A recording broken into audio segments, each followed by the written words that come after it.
Now this one is the Makeup Geek, is a Makeup Geek brush.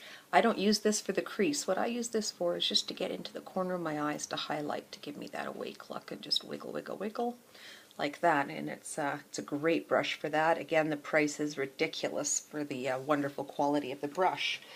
Let's see, some defining brushes. I have quite an array of these. These two here are exactly the same. They are by Quo. I'm not sure what they're called. Just very small dome brushes. They're great for working color into the outer corner or outer V of the eye. So I really like them for that. Another good one for that is the Makeup Geek Outer V brush, which is just like the name implies, for adding that outer V definition, and especially good for precision work. Sorry for the noise, the dog and cat are just, I don't know, fighting over a pizza box. So as you can see, the Makeup Geek one is a lot shorter than the Quo, but they both work really well. This one here is a Makeup Geek brush as well. It's very chiseled, has a pointed tip, and I really like this for precision crease work. But it is also good for the outer V. The always popular MAC 219, excellent brush. Everybody should have one. Every makeup artist like myself does. Again, it's very good for in here, although I prefer the Makeup Geek one for that. Highlighting the brow bone, for powder, for smoking out your eyes with eyeshadow. And Eco Tools also makes a really good one. Although I will say the Eco Tools is a lot finer, so it's great for real precision work, but I do prefer the MAC 219. Oh, let's see, what have we next? This is a Sephora airbrush crease brush. I don't use this for the crease. I really love this brush because it gives that soft definition highlight to the brow bone. It's just such a luxuriously soft synthetic bristle brush, and that's pretty much exclusively what I use this one for. You can, of course, use it in the creases as it's intended for, but I prefer to use it for that, and you'll find with your brushes that you prefer one thing over another. Which one is this? Okay, it's another MAC 219. We don't need to go back into that because I've already showed you that. This one here is the Makeup Geek C433 Pro Blending Fluff Brush. So you can see it's a real chiseled point, fairly firm bristles. And generally, again, I use this one for defining the crease and more precision work, if it's, you know, a cut crease, that kind of thing, in the outer V. I should mention at this point too, I keep putting these on brushes, is the brush guard. They are just kind of like little plastic tubes. Ooh, fingers are stuck. So when you clean your brushes, or just to store them so they keep their shape and the hairs don't splay out all over the place, you just slide them up from the bottom over your brushes like this, and keeps the bristles in good shape. Also, what's great about them is when you have them up this far, is after you do a thorough washing of them, you can just tip them upside down like this. When washing your brushes, it's very important not to get water in the ferrule, which is this part, this metal part, and the glue is all in here that holds the bristles in. So when you're washing your brushes, if you were to dry them like upright like this, or even if you run the water through them this way, it will eat at the glue and dissolve the glue. So always wash your brushes with the water going down. Try not to get it in this part of the ferrule either, where it joins to the wood, because then you end up, the wood ends up kind of splitting inside, and then you've got all that movement between the brush head and the brush handle, the ferrule and the brush handle. So run the water down them this way, wash them like thusly, rinse them really well, and then either dry them on a towel, and then either pull your brush guard over, either dry them lying flat like that, or even better, standing up in a glass like this, and your brush guard will keep them from sitting in the water drip that drips out. And the brush guards do come in tons of different sizes, from the very small ones for the smaller eyeshadow brushes, kind of medium ones, big ones, and there's even larger ones for things like kabuki brushes. Let's see. This is just another nice all-over lid color brush. I don't really use it a lot. It is by Eco Tools. Eco Tools is very affordable. They're all made, they all have really nice bamboo handles. The bristles are, they're all cruelty-free, so no natural bristles. Soft, excellent quality considering the low price tag. So if you can't afford right now to invest in really good brushes, Eco Tools makes some wonderful brushes at very affordable prices.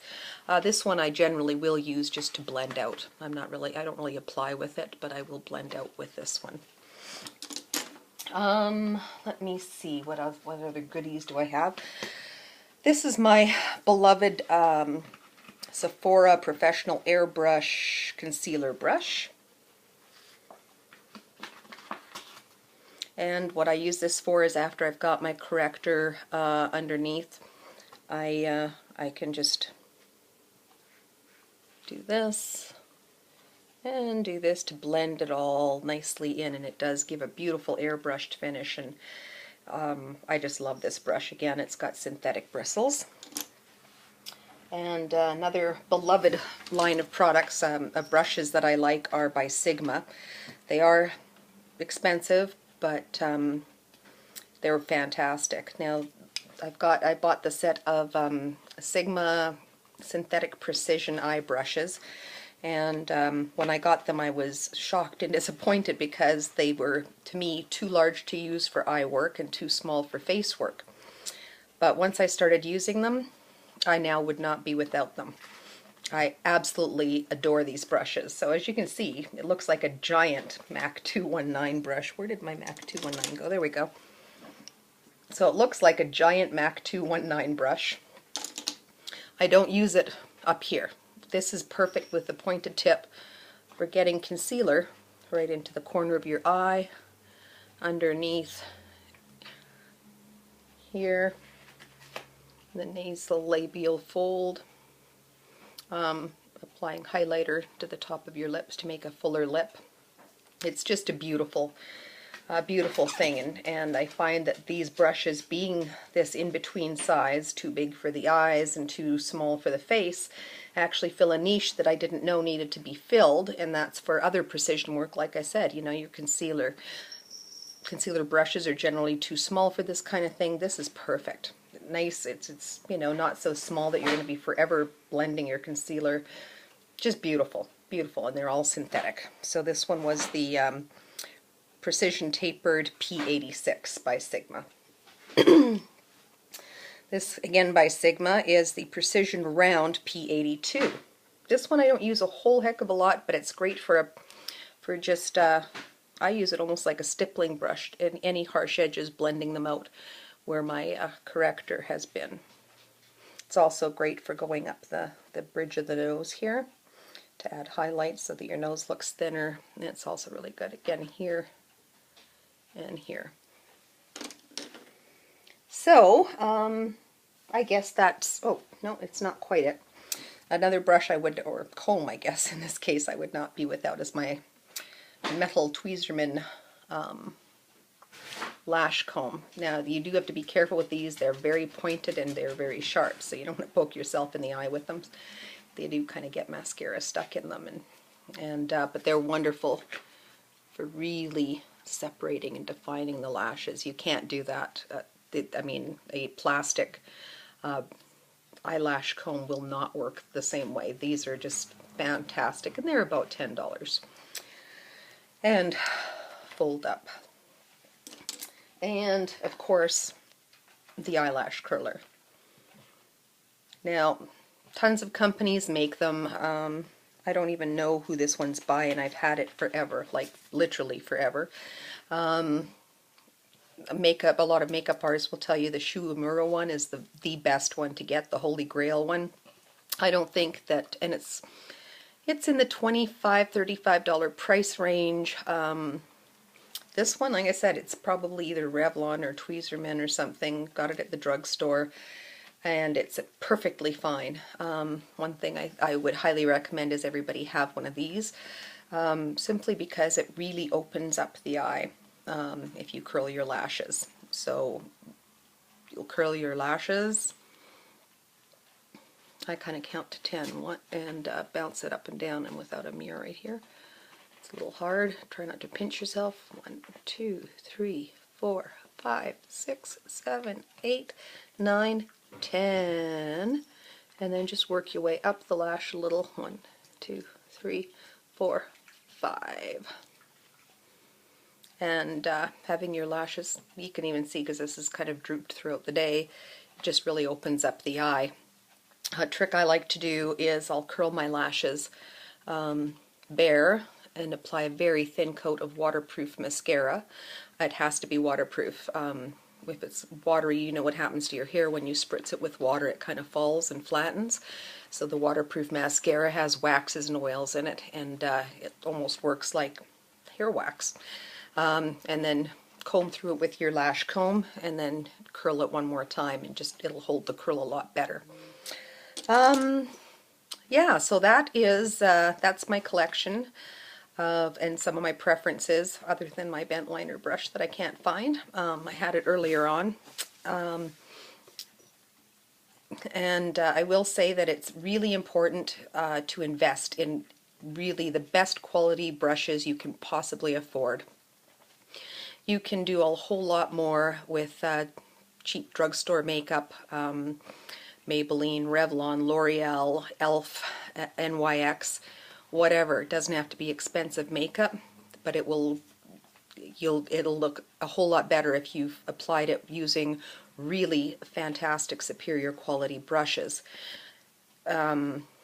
Conversely, you can use the best makeup that's out there, Chantecaille, Chanel, Dior, Laura Mercier, Bobbi Brown, whatever, and use cheap brushes to apply it, and you will not get the result. It's not even worth spending that kind of money on high-end makeup products when you're using really cheap, crappy brushes. As well, the brushes, although they can be expensive, and I have hundreds of dollars worth of brushes, and I can't wait to go to the UK and get some Suq brushes, and hopefully in the near future I'll have some Ray Morris brushes, but they're quite exorbitantly priced, especially when you have to convert to Australian dollars and then pay the shipping. But those are brushes that I would dearly love to have, just absolutely covet. But it's much better to have those kind of brushes, and if you take care of them, you will have them for decades and decades, and you'll be so happy with the result. Brush care, with things like eyeshadow brushes, that kind of, anything I've applied powder product with, eyeliner brushes, that kind of thing, I'll just use a spray brush cleaner, spray it on the bristles. I always have an old handkerchief, and a cloth handkerchief, cotton, and just kind of, let's grab a brush. So you spray, and then just kind of pretend I have a handkerchief, rub, rub, rub, and then put your brush guard on there. You don't have to stand it down to dry, because it's not, you haven't held it under water. And then once a week, do a thorough washing of your brushes, which I'll do another video on at another time. The brushes that you do want to make sure that you wash thoroughly after every use are anything that you've applied cream products with. So my concealer brushes, I will wash thoroughly after each use, foundation brushes, that kind of thing. So if you have any questions, please do ask, and Savannah and I will do our very best to answer all your questions, and we'd love to hear comments, requests, what you'd like to see, that kind of thing. Anyways, thank you so much for tuning in to my first video. Hopefully I haven't been too boring. And we'll see you next time. Bye.